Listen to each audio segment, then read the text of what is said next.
ආයුබෝවන් මේ news first prime time sunrise සුබ උදෑසනක් නොවැම්බර් මාසයේ 25 වෙනිදා අඟහරුවාදා උදෑසන ප්‍රධානපත් ප්‍රකාශය සමගින් මම ගිහන් උද්‍යෝගය ප්‍රථමයෙන් අවධානය සිරස්තල වෙත. ඉරාකයේ වෙසෙන ශ්‍රී ලාංකිකයින් 3000කට ආසන්න පිරිසකගේ තොරතුරු තමන් සතුව නැහැ. එරට ශ්‍රී ලංකා තානාපති කාර්යාලය. මේගමුවේ දීවරින් සහ කරවල නිෂ්පාදකින් අතර ගැටලුවට ජනපතිගෙන් විසඳුම්. අමරිකානු ආරක්ෂක ලේකම් චක් හේගල් සිය දුරෙන් ඉල්ලා අස්වෙයි.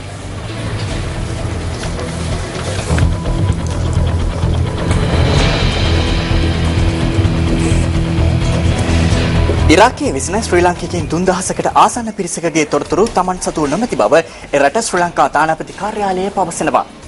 බැග්ඩෑඩ්හි ශ්‍රී ලංකා වැඩබලන තානාපති MSM ලියව්ඩීන් මහතා නිවුස් ෆර්ස්ට් කළ විමසීමකදී පැවසුවේ තානාපති කාර්යාලය සතු ඇත්තේ ශ්‍රී ලාංකික ශ්‍රමිකයින් 300කගේ වාර්තා පමණක් බවයි. ඉරාකයට යාම සඳහා සතියකට ශ්‍රී ලාංකිකයින් 20 දෙනෙකුට පමණ වීසා බලපත්‍ර නිකුත් කරන බවට කොළඹ පිහිටි ඉරාක තානාපති කාර්යාලය දන්වා ඇති බවද බැග්ඩෑඩ්හි ශ්‍රී ලංකා වැඩබලන තානාපති MSM ලියාඩ්වින් මහතා සඳහන් කළා. ඉරාකයේ පවතින යුදමය වාතාවරණයේ හේතුවෙන් මෙය ඔවුන්ගේ ආරක්ෂාව සම්බන්ධයෙන් ගැටලු මතු කරන්නක් බවද වැඩබලන තානාපතිවරයා ප්‍රකාශ කළා. ඔහු කියා සිටියේ පවතින තත්ත්වයේ සැලකිල්ලටගෙන අදාළ ශ්‍රී ලාංකිකයින් පිළිබඳ තොරතුරු එක්රැස් කිරීමේ විශේෂ වැඩපිළිවෙලක් ආරම්භ කර ඇති බවයි. ඒ සඳහා ශනික ඇමතුම් සේවාවක් ආරම්භ කර ඇති අතර දුරකථන ඔස්සේ හෝ විද්‍යුත් තැපැල මගින් එම තොරතුරු ඉරාකයේ ශ්‍රී ලංකා තානාපති කාර්යාලය වෙත ලබා දෙන්නේයි අදාළ ශ්‍රමිකයින්ගේ මෙරට වෙසෙන ඥාතීන්ගෙන් ඉල්ලීමක් කරනවා. අදාළ තොරතුරු 0296 47 70 48 47 685 0296 47 70 39 02 467 සහ 0296 47 70 422 48 09 යන දුරකථන අංකවලට දැනුම් දිය හැකියි.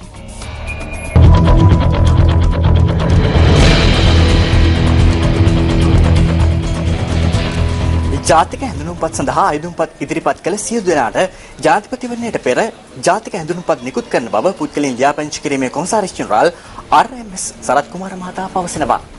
ඔහු කියා සිටියේ මැතිවරණ නිරීක්ෂණ සංවිධානවල මූල්‍ය ආධාර මත ක්‍රියාත්මක ජංගම සේවා අඛණ්ඩව සිදු කරන බවයි. අදාළ ජංගම සේවා මගින් කිසිදු ගෙවීමකින් තොරව හැඳුනුම්පත් නොමැති පුද්ගලයන්ට ජාතික හැඳුනුම්පත් නිකුත් කිරීමට අවශ්‍ය පියවරගෙන ඇතැයිද කොමසාරිස් ජෙනරාල්වරයා ප්‍රකාශ කළා. මේ අතර කැෆේ සංවිධානයේ විධායක අධ්‍යක්ෂ කීර්ති තෙන්නකෝන් මහතා කියා සිටියේ අදාළ ජංගම සේවා මගින් මේ වන විට 12000කට අධික පිරිසකට ජාතික හැඳුනුම්පත් නිකුත් කර ඇති බවයි. සතියේ සිට මැතිවරණ දෙපාර්තමේන්තුවත් මේ ජංගම සේවා වැඩසටහනට එකතු වෙලා තිබෙනවා. తాවකාලික හැඳුනුම්පත් ලබා ගැනීමට අවශ්‍ය පුද්ගලයන්ට ඒ සඳහා මේ ජංගම සායන තුලින් පහසුකම් සලසලා තිබෙනවා.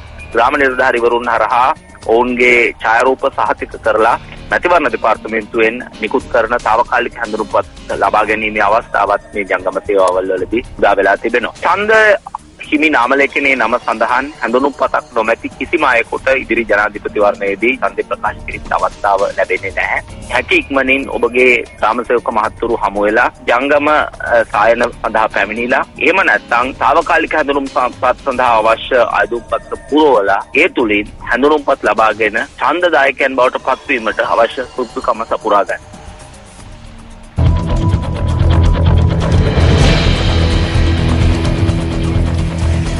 අතුරුදන්ව සිට යලි නිවසට පැමිණි රාජකීය ප්‍රදේශයේ පාසලක විදුහල්පතිවරයා මනෝ වෛද්‍ය විශේෂඥයෙකුට ඉදිරිපත් කිරීමට නියමිත බව පොලිසිය පවසනවා.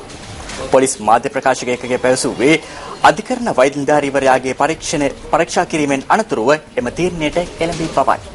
එම වාර්තාව මත ඉදිරි පරීක්ෂණ සිදු කරන බවද පොලිසිය පැවසුවා. සහෝදරයා අතුරුදන් වැටයි අදාළ විදුහල්පතිවරයාගේ වැඩිමහල් සහෝදරයා කොට්ටාව පොලිසියට පැමිණිලි කර තිබුණා. අදාළ විදුහල්පතිවරයා යලි නිවසට පැමිණියේ පෙරේදා රාත්‍රියේයි. පසුව ඔහු ජයවර්ධනපුර රෝහලට ඇතුළත් කරනු අතර ඔහු එහිදී ප්‍රකාශ කර ඇත්තේ තමාට සිහිය එන විට පොළොන්නරුව පරාක්‍රම සමුද්‍රයේ ආසන්නයේ සිටි බවයි. අනතුරුව යලි ඔහු නිවසට පැමිණි බවත් ඊට වැඩි යමක් තමාට මතක නොමැති බවත් විදුහල්පතිවරයා ප්‍රකාශ කර ඇතැයි පොලිසිය සඳහන් කළා.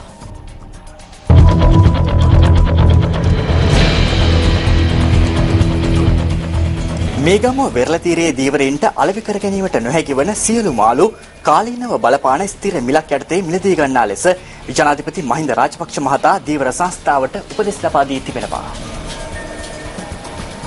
මාධ්‍යංශය පැවසුවේ මීගමුව හලාවත කළුතර සහ බේරුවල යන ධීවර සංගම් නියෝජිතයින් සමග ඊයේ පැවති විශේෂ සාකච්ඡාවකදී ජනාධිපතිතුමා මෙම උපදෙස් ලබා දුන් බවයි. දකුණු පළාතේ පොතු පරව් සහ ලින්නා යන මාළු අස්වැන්න වැඩිවීම හේතුවෙන් ධීවරයින් ඒවා මීගමුව වෙරළ තීරයට රැගෙන වෙත් කරවල නිෂ්පාදනය කිරීම හේතුවෙන් මීගමුව ධීවරයින් සහ කරවල නිෂ්පාදකින් අතර පසුගියදා ගැටලු මතුව තිබුණා. ඒ පිළිබඳව අවධානය යොමු කළ ජනාධිපතිතුමා අදාළ උපදෙස් ලබා දුන් බව ජනාධිපති මාධ්‍ය අංශය පැවසුවා. එහිදී ජනාධිපතිතුමා පෙන්වා දුන්නේ මත්ස්‍ය නිෂ්පාදනය මෙන්ම කරවල නිෂ්පාදනයද රටට අත්‍යවශ්‍ය කර්මාන්තයක් බැවින් කර්මාන්ත දෙකම ආරක්ෂා වන අයුරින් සියලු දෙනා සහයෝගයෙන් කටයුතු කිරීම වැදගත් බවයි. ධීවර දැල් නිශ්චිත ප්‍රමිතියකින් තොරවීම නිසා මතුව ඇති ගැටලු පිළිබඳවද ධීවරයින් ජනාධිපතිතුමා දැනුවත් කළ අතර එහිදී ජනාධිපතිතුමා නාරා ආයතනයේ මැදිහත් වීමෙන් ධීවර දැල් සඳහා නිසි ප්‍රමිතියක් සකස් කරන ලෙස ධීවර අමාත්‍යාංශයේ නිලධාරීන්ට උපදෙස් දී තිබෙනවා.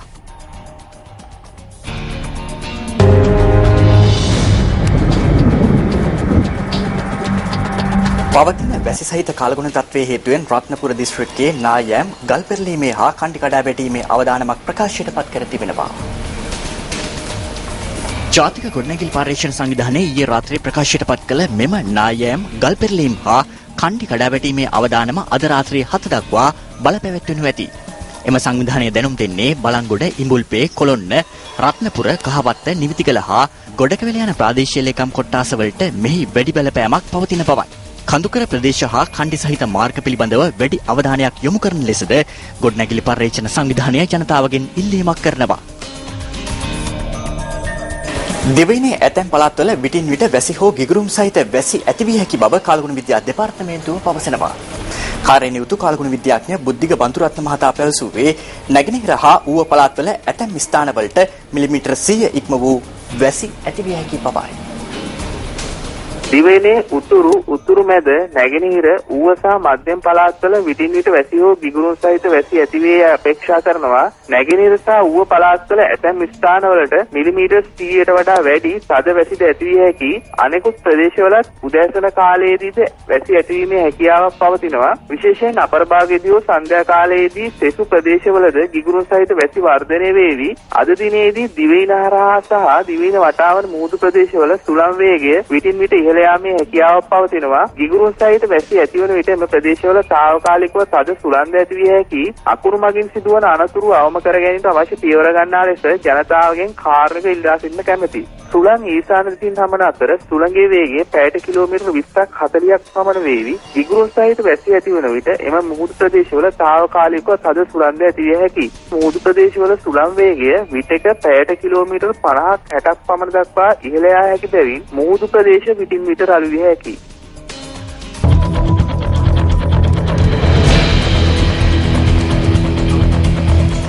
විදුලි බලාගාර ආශ්‍රිත ජලාශවල ජල මට්ටම 83ක් දක්වා ඉහළ ගොස් ඇති බව ලංකා විදුලි බල මණ්ඩලය පවසනවා.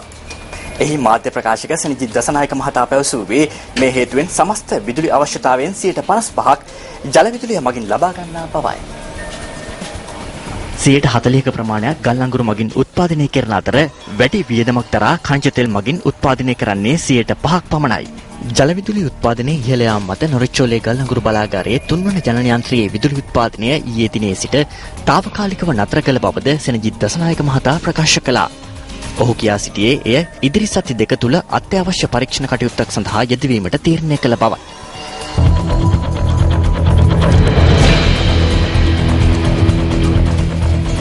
එළඹෙන ජනාධිපතිවරණයේදී විපක්ෂයේ පොදු අපේක්ෂකයාට සහාය පළ කරන බව පොළොන්නරුව දිස්ත්‍රික් නීතිඥයින් පවසනවා. තමන් ඒකමතිකව මෙම තීරණයට එළඹි බව පොළොන්නරුව බැඳිව ප්‍රදේශයේ ඊයේ පැවති මාධ්‍ය හමුවකදී ඔවුන් ප්‍රකාශ කළා. 18 වෙනි ආණ්ඩුක්‍රම ව්‍යවස්ථාවත් එක්ක තමයි රටට ඒකාධිපති පිස්සුව හඳුනලා දුන්නේ.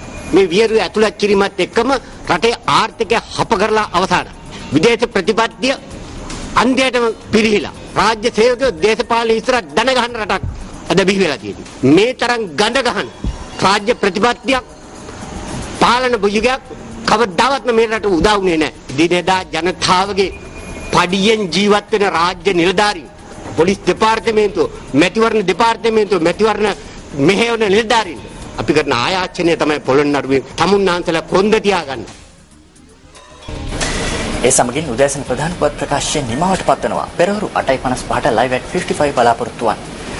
මින් අනතුරු ඔබට එක්විය හැකි ප්‍රෙස් ලීස් වැඩසටහන සමගින් ඔබට ජයග්‍රාහී දවසක්. Hotline 0114-896-896 www.newsfirst.lk. Feedback at newsfirst.lk.